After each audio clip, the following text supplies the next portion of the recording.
The silence in the Galactic Council chamber was absolute. Queen Sylara of the Zytharans stood in the center of the circular hall, her silver skin pale under the harsh lights, her forearms bound in energy shackles. Around her, representatives from 200 species watched from tiered seats that climbed toward the vaulted ceiling. The charges had been read. 3,000 dead at Outpost Meridian. Her fleet's attack, desperate and brutal, captured on a dozen recording devices. The evidence was overwhelming. You understand the penalty for your crimes. The Chief Arbiter's voice echoed through the chamber, cold and mechanical through the translation matrix. Sylara raised her head. I understand. I do not ask for mercy for myself. Her voice cracked. But my people number only 40,000 now. Our homeworld is dying. The atmospheric processors failed 3 cycles ago. We came to Meridian begging for aid, for supplies, for anything. They turned us away. Psst! So I gave the order. She closed her eyes. I gave the order, and I will bear the weight of those deaths until my last breath. But please, do not let my people die because of my failure. The Arbiter's crystalline form pulsed. The Council will vote. Execution or imprisonment. There will be no third option. Sylar's shoulders sagged. She had known this would be the answer. The galaxy did not forgive. It did not forget. And it certainly did not offer second chances to those who spilled innocent blood, no matter the reason. The voting sequence began. Red lights flickered across the chamber as species after species cast their judgment. Execution. Imprisonment. Execution. The pattern was clear. Sylara watched the lights, each one a nail in her coffin, each one a death sentence for her species. Without her, without leadership, the Zytharans would scatter and fade into extinction within a generation. Then a single blue light appeared. The chamber fell silent again. Blue meant something else entirely. Blue meant mercy. Blue meant asylum. Every head turned toward the human delegation. There was only one of them, as always. Earth was new to the Council, barely a decade since first contact, and they held only a single vote among hundreds. The human stood slowly, a tall man with graying hair and tired eyes. The Terran Republic offers asylum to Queen Solara and her people, he said, his voice steady. We will provide sanctuary, resources, and a chance to rebuild. The explosion of outrage was immediate. Delegates shouted in 100 languages, their translation matrices overlapping into incomprehensible noise. The Arbiter had to activate the silence field 3 times before order returned. Ambassador Stone, the Arbiter said, and there was something almost like disbelief in the mechanical voice. You cannot be serious. This creature ordered the deaths of thousands. She is a war criminal. Marcus Stone stepped forward to the speaking platform. She is a leader who watched her people dying and made a terrible choice. I'm not excusing what she did. I'm saying I understand why she did it. He looked directly at Sylara. Earth has been where you are. We've made the same choices. We've committed the same atrocities in the name of survival. The difference is we had time to learn from our mistakes. You're asking us to execute someone for being what we once were. A delegate from the Kryn hegemony rose, her scales rattling with anger. You would harbor a murderer? You would spit on the graves of the innocent? I would give her people the chance we were given, Stone replied. The chance to be better. To prove that desperation doesn't have to define a species forever. The debate raged for hours, but in the end, the Council's hands were tied. The rules were ancient and absolute. Any member species could offer asylum, and that offer could not be overruled. Sylara was released into human custody, and her people were given coordinates to Earth's outer colonies. The journey took 3 weeks aboard the human transport vessel. Sylara spent most of it in her quarters, speaking to no one, eating little. Stone visited daily, always polite, always patient. She didn't trust it. Didn't trust him. Why? She finally asked on the 8th day, when he brought her a meal she couldn't identify. Why would you do this? Stone sat across from her, his movements slow and deliberate. Do you know Earth's history? I know you're a young species, aggressive, prone to violence. That's putting it mildly. Stone pulled up a holographic display. Images flickered between them. Cities in ruins, mass graves. Mushroom clouds rising over continents. We nearly destroyed ourselves a dozen times over. Wars that killed millions. genocides that erased entire cultures. We poisoned our own planet and came within a century of making it uninhabitable. He met her eyes. We were monsters, Your Majesty. We did things that make your attack on Meridian look like a minor skirmish.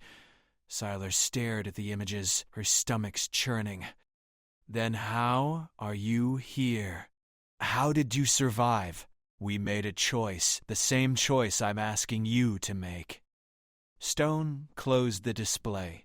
We decided that survival wasn't enough, that we had to be better than our worst moments. It took centuries. It took more suffering than I can describe, but we did it. He leaned forward. I'm not saying you'll forget what you did. I'm saying you don't have to let it be the end of your story. The Zytharan settlement was established in the northern reaches of the New Alberta colony, a sprawling region of forests and mountains far from major human population centers.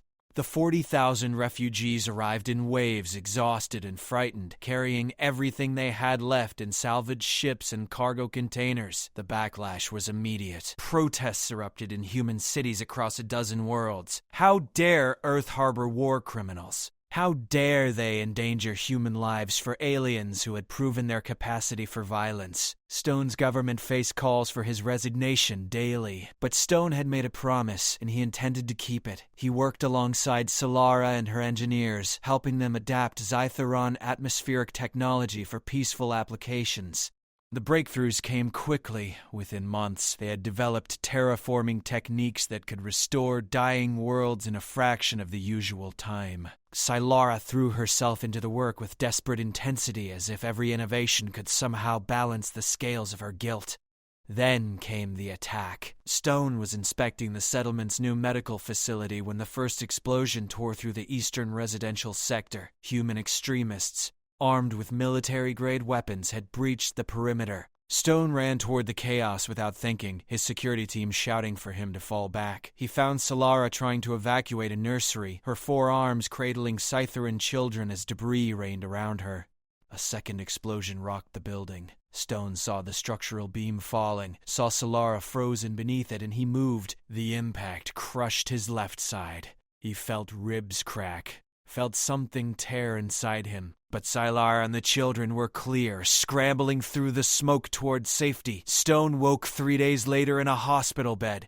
Sylara was sitting beside him, her silver skin marked with ash and bruises. When she saw his eyes open, something in her expression crumbled. "You nearly died," she whispered. "For me. For my people. Why would you do something so foolish?" Stone's laugh came out as a wet cough. "I lost my family in a war. My wife, my daughter. I was a soldier then, and I couldn't save them." He reached out with his unbandaged hand. "Maybe I can't save everyone, but I can save someone, and that has to mean something." Sylara took his hand in two of hers. For the first time since her capture, she wept. The months that followed saw the Zytharan settlement transform. Gardens grew where once there was only bare soil. Zytharan and human children played together in the streets. Cultural exchanges became common, and slowly, painfully, trust began to build. Then the Council fleet arrived. 20 warships materialized in Earth's orbit, their weapons armed, their message clear. The Galactic Council had reconsidered. The Zytharans would be taken into custody for proper trial and sentencing. Earth had one cycle to comply. Stone stood on the bridge of Earth's orbital defense station, staring at the fleet through the viewport. Behind him, Admiral Chen waited for orders. Below, on the planet's surface, every human military installation had gone to high alert. "They're hailing us," Chen said quietly. The Council commander appeared on the main screen, a towering insectoid species with compound eyes that reflected the light in unsettling patterns. "Ambassador Stone, we acknowledge your species' compassion, but this farce has gone on long enough. Surrender the Zytharans, or we will take them by force." Before Stone could respond, another voice cut through the comm channel. Sylara's voice broadcasting from the settlement below. "I will surrender myself," she said. "Let my people remain. Let them have the peace they deserve. I will face whatever justice you demand." Stone felt something cold settle in his chest. He looked at Chen, then back at the screen. No. The commander's mandibles clicked. You would start a war over this? I would finish what I started. Stone's voice was quiet, but it carried the weight of absolute conviction. We gave our word. We offered sanctuary, and humanity does not break its promises. Below in the settlement, 40,000 Zytharans gathered in the central square, not to flee, not to surrender, but to stand with the humans who had given them hope. The standoff lasted 6 hours. Earth's fleet moved into defensive positions. Weapon systems locked. The galaxy held its breath. Then the comm systems lit up with new signals. Dozens of them, hundreds.